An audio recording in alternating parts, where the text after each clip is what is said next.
आपने देखा होगा पिछले कुछ दिनों से इनके द्वारा भारत की सनातन आस्था पर प्रहार करने की कितनी शरारतें हो रही हैं, किस प्रकार की बयानबाजी की जा रही है। याद करिए, जो कांग्रेस कहती थी कि राम हुए ही नहीं, जो कांग्रेस कहती थी कि कृष्ण हुए ही नहीं, अयोध्या में जो कांग्रेस, जो समाजवादी पार्टी बाबरी ढांचे का समर्थन करके उसके लिए घड़ियाली आंसू बहा रही थी, आज वही कांग्रेस और समाजवादी पार्टी गिरगिट की तरह कैसे रंग बदली है, अब आप देख रहे होंगे। अब कह रहे हैं अयोध्या में आस्था के साथ खिलवाड़ हो रहा है। अरे आस्था के साथ कौन खिलवाड़ हो रहा है तो बताओ पहले। और तुम्हारी आस्था कब से अयोध्या पे हो गई है? ये राम भक्त बोले कि हमारी आस्था अयोध्या पर है, इनको बोलने का अधिकार है।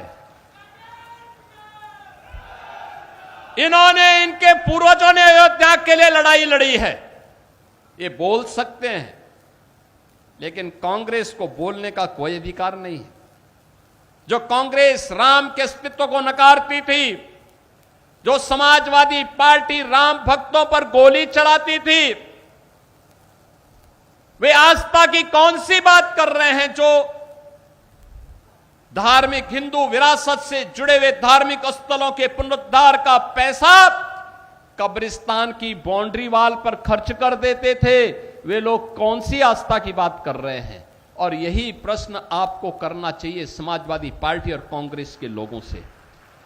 उनसे पूछना चाहिए, वे जब तुम्हारी सरकार थी तब तुम राम भक्तों पर गोली चलाते थे, जय श्री राम बोलने पर लाठी डंडा चलाते थे, कांग्रेस सुप्रीम कोर्ट में तक बोलती थी कि राम तो हुए ही नहीं।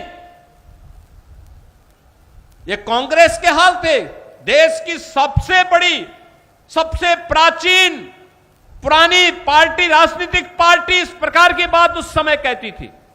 लेकिन बहनों और भाइयों, अब यह देश कांग्रेस और समाजवादी पार्टी के चंगुल में नहीं फंसने वाला है। आज की अयोध्या डबल इंजन सरकार के विजन के अनुरूप, प्रधानमंत्री मोदी जी के विजन के अनुरूप आज की अयोध्या प्रभु श्री राम के समय के अयोध्या का स्मरण कराती है। क्या नई अयोध्या है, क्या बेहतरीन कनेक्टिविटी है।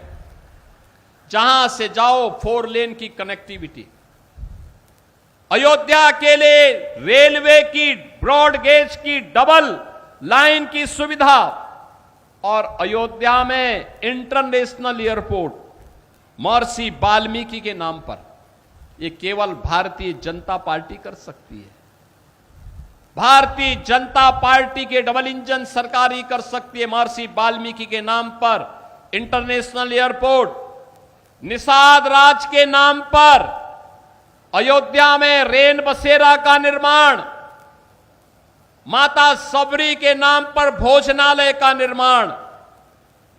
आज आप राम जी की पेड़ी में जाइए, कितनी शानदार वहां पर लोग स्नान कर सकते हैं, कितनी सुंदरता है। आज की अयोध्या हरेक को आकर्षित करती है, दुनिया को आकर्षित करती है। और यही तो पीड़ा विपक्ष की है कि न चाहते हुए, इनके दुष्प्रचार के बावजूद भी इतने लोग अयोध्या कैसे आ रहे हैं।